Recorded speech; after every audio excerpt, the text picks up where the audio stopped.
Hi sir, good morning. For today's video, I'll be discussing the chapter 4, Drinks, Juices, and Coffee Processing. By the way, I am Regine Rosalita, today's reporter. Almost 70% of our body comprises water. Therefore, we need liquid in order to survive. For this reason, there are drinks that are specifically prepared for human consumption. These are the beverages. So kinahanglan gyud atong body og water. Ang required gani na dapat mainom na to everyday at least 8 glass of water. So very important na siya. So this chapter focuses on processing beverages such as coffee and fruit juices. Learners are expected to prepare simple drinks, fruit juices in preparation for their entrepreneurial activities in the future. So at the end of this chapter, learners are expected to. There are five learning outcomes. First, apply the principles of processing drinks, juices, and coffee. Use appropriate tools, utensils, and processing equipment and fruit juice and coffee processing. Recognize the characteristics of quality processed drinks, juices, and coffee. Observe and sanitation in preparing drinks, fruit juices, and coffee. And the last one, prepare drinks, juices, and coffee products. I will no longer discuss these learning outcomes since ato man ni siyang mahibaw and as we go on sa ato ang discussion later. So now, let's move on to the tools and equipment used in fruit juice and coffee processing. Karon ato dapat mahibal-an kung unsa ang mga gamit og mga equipment nga maoy gamiton sa pag-prepare sa juice and coffee processing. The basic tools used in processing fruits and vegetables, as earlier discussed in the previous chapter, are also the same essential tools in processing fruit juices. But there are equipment necessary to make fruit juice processing easy and quick. So, naa siya yung mga tools and equipment na mas mapadali ang pag-prepare sa juice. A juicer, also known as juicing machine. It is a kitchen appliance that makes juices out of fresh produce. But how it works is going to depend on what type of juicer is used. Below are the different kinds of juicers. So kani ang next slide mo ni ang klase-klaseng types or kinds of juicers.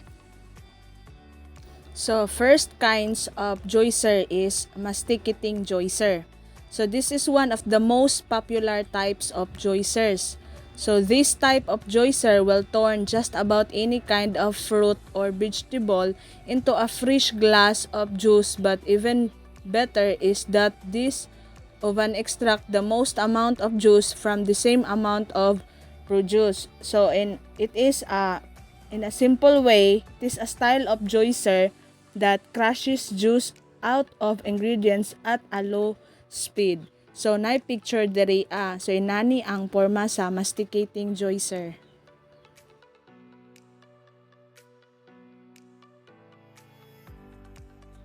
The next one is centrifugal juicer. So, I will no longer read the text here coming from here. So, ato lang siyang i-summary. So, this centrifugal juicer kay affordable and efficient. The centrifugal juicer utilizes knife blades to chop fruits rapidly and extract juice. So, klaro kayo siya. The juicing process is incredibly fast, often completing in under 5 seconds. Then, this type of juicer is ideal for those on a budget who want to juice a variety of fruits and vegetables. So, here is the picture of centrifugal juicer.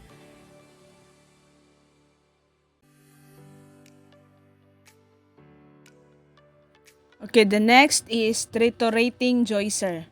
So, this triturating juicer, known for its high juice yield, The triturating juicer employs twin gears that crush the produce, making it suitable for fruits, vegetables, and even wheatgrass.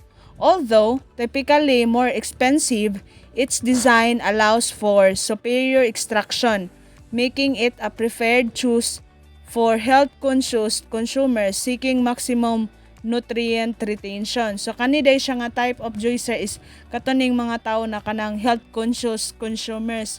So katong mga health-conscious nga gusto jud sila nga kung unsa ra ang need na vitamins or nutrient na dapat nila ma-consume kay mao ra gyud. So I am not really familiar with this no from the first kinds of juicer since murag wala pa jud nako nakita ni siya. So inani ang dagway sa triturating juicer. Based ni siya sa Google, guys, among gi-search.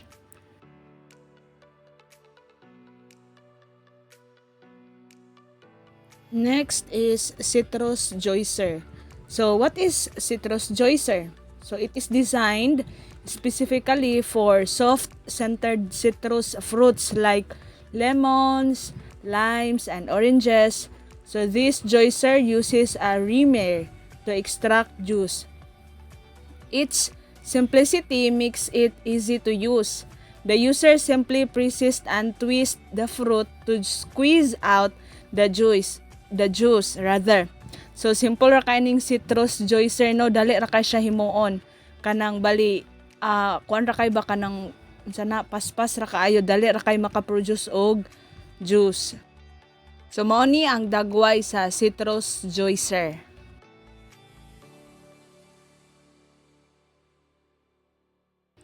So this time we will discuss no further unsa kalisod ang pagpangita og kanang right juicer kay kuan man gud like sa kadaghan sa mga fruits, sa kadaghang pwede nimo kanang kuhaan og juice kay dapat kana mo gud sila nagyud na sila yung mga specific nga kanang unsa tawagan na machine like for example sa citrus kay kani siya citrus juicer, so katong kuan pod ang uban kay katong dapat didto ra pod siya. So choosing the right juicer depends on individual needs and budget. So magdepende pod na sa tawo kung unsa ra poy kaya niya nga mapalit og kanang unsa pod ang iyahag yung gikinahanglan. For example, a citrus juicer is the best choice for those who exclusively juice citrus fruits, while a centrifugal juicer offers versatility for a variety of produce at a lower cost. So as what I have said a while ago, so naay klase-klase no nga kung unsa siya dapat ang unsa nga klase nga fruits mao pud nga juicer iyang gamiton. Like sa akong gibasa karon lang. So important features to consider when deciding on a juicer. Several key features should be taken into account.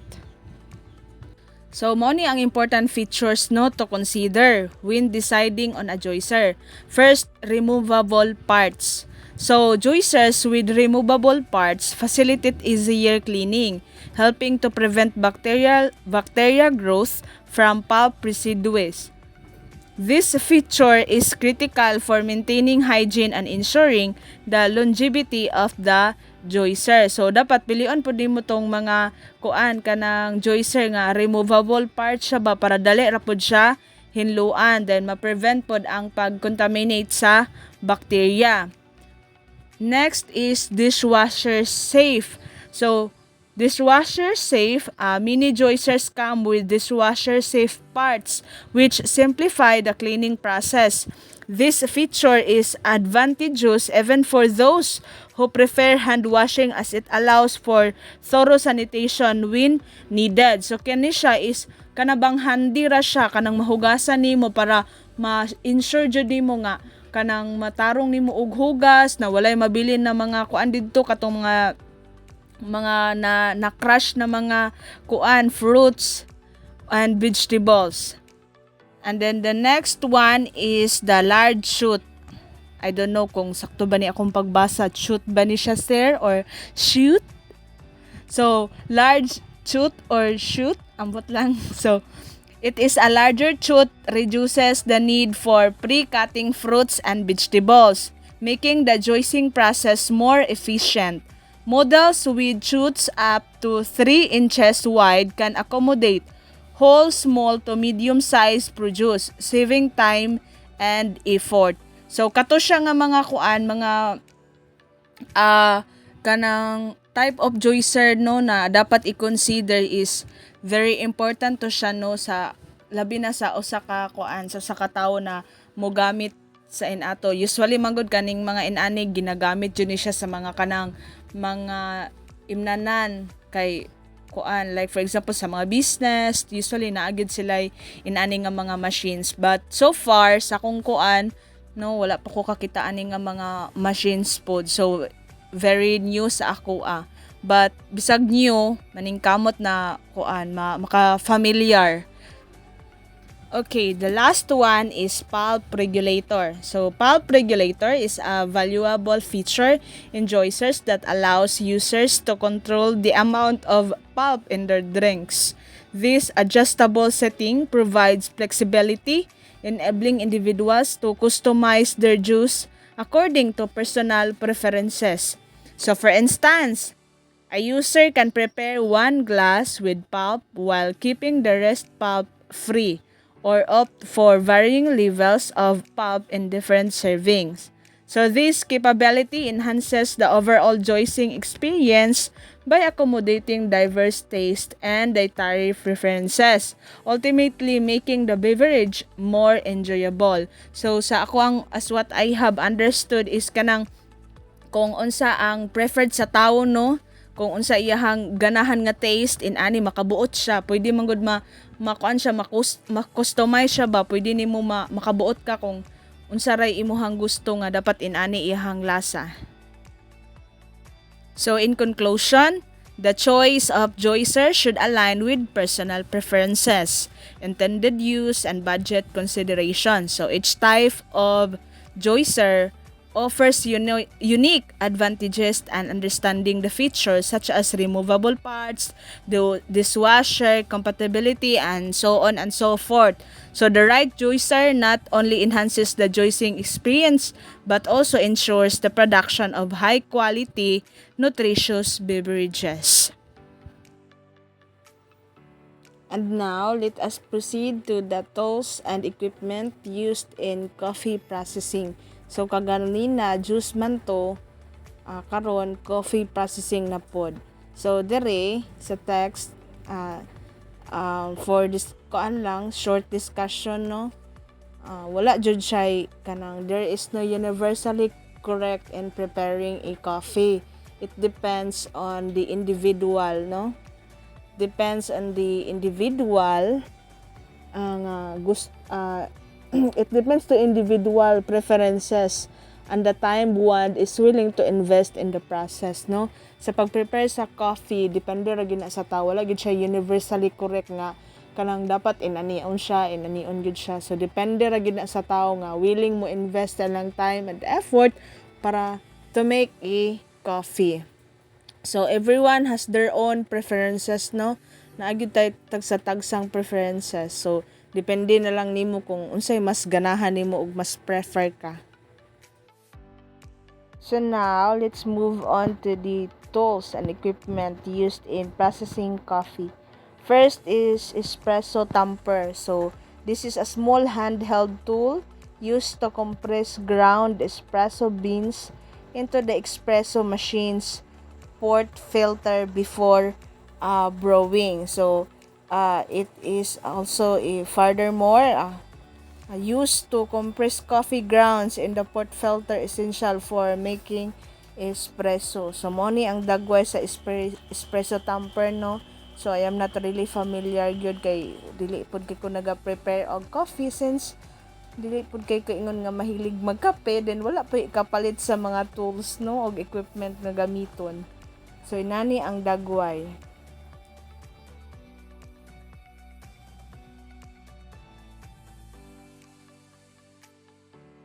Next is fruiting pitcher. So fruiting pitcher, it is an essential tool used by baristas in making lattes and cappuccinos. This is used together with the steam wand and the espresso machine.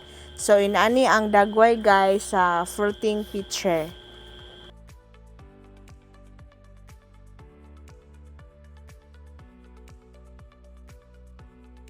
The third one is fruiting thermometer. So, fruiting thermometer, this is used to monitor precisely the temperature of the coffee being prepared. So, this is usually attached to the fruiting pitcher. So, klaro ra kay siya guys, no? Sabotable ra kaayo ang fruiting thermometer. So, this is crucial for achieving the right consistency and flavor in milk-based coffee drink. So, inani ang dagway sa fruiting thermometer. Di sab ko kay familiar ani.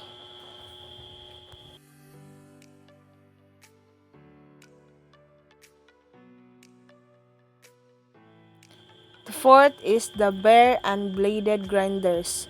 So, these are the two most popular tools for grinding coffee beans at home. A blade grinder is usually found for a basic drip brew, while a bar grinder can create a finer, more consistent grind for espresso makers. So it is highly recommended that you use a bar grinder or better still, a conical bar grinder for best results. So duha siya ka klase nga kuan, grinders. Na siya katong kuan for coffee beans lang siya, then apoy katong pag gagmay gud kay siya, finer ba, more consistent. So the difference between the two, no, kaning bar and bladed grinders, ang blade grinders can produce inconsistent grind sizes which can negatively affect flavor, while ang bar grinders recommended for their ability to create a consistent grind size, especially for espresso. So mo na ang kalainan sa duha. Dani ang dagway sa bare and bladed grinders.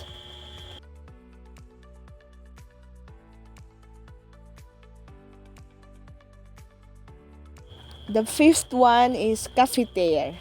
So it is also known as French press or press pot. It is easy to use, low cost, but sometimes coffee can taste a little bit chalky. It is a great starting point to brew fresh coffee, and the results are beyond comparison to instant. So, mo ni dagway sa cafetiere.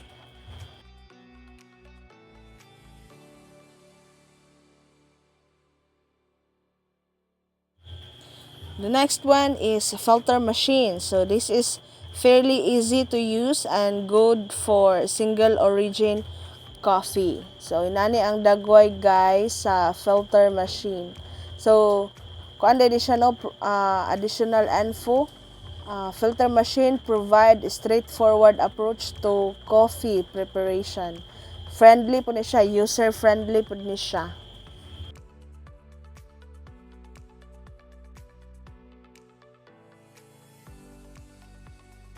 Next is cone and filter paper. Low cost and deliver a very clean tasting cup of coffee rather. Good for 1 cup. Good for 1 cup ra din siya. So, additional no, kaning cone and filter paper. Dili pud ko familiar ani guys.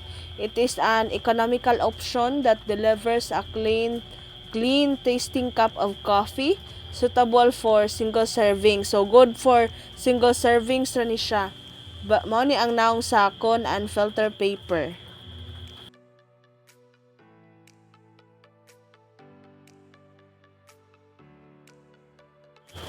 The next one is espresso machine. So, espresso machine, a must for espresso coffee and making cappuccinos and lattes. So, it is essential for brewing espresso and preparing milk-based beverages like cappuccinos and lattes. So, di pud kay ko familiar ani.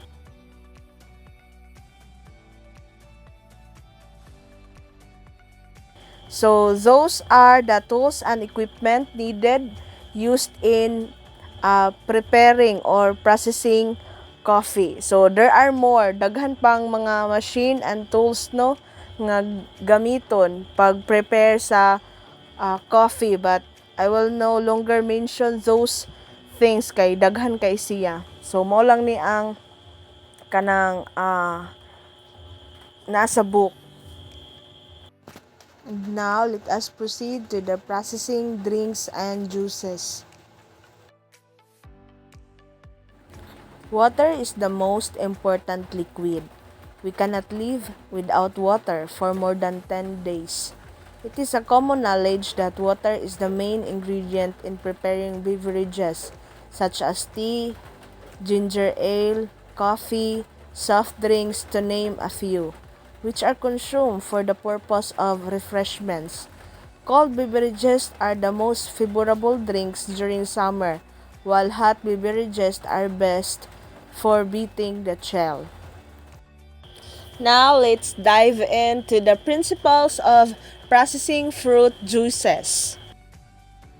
This section outlines the principles involved in processing fruit juices, emphasizing the various types of beverages that can be created from fruits, vegetables, and other natural ingredients.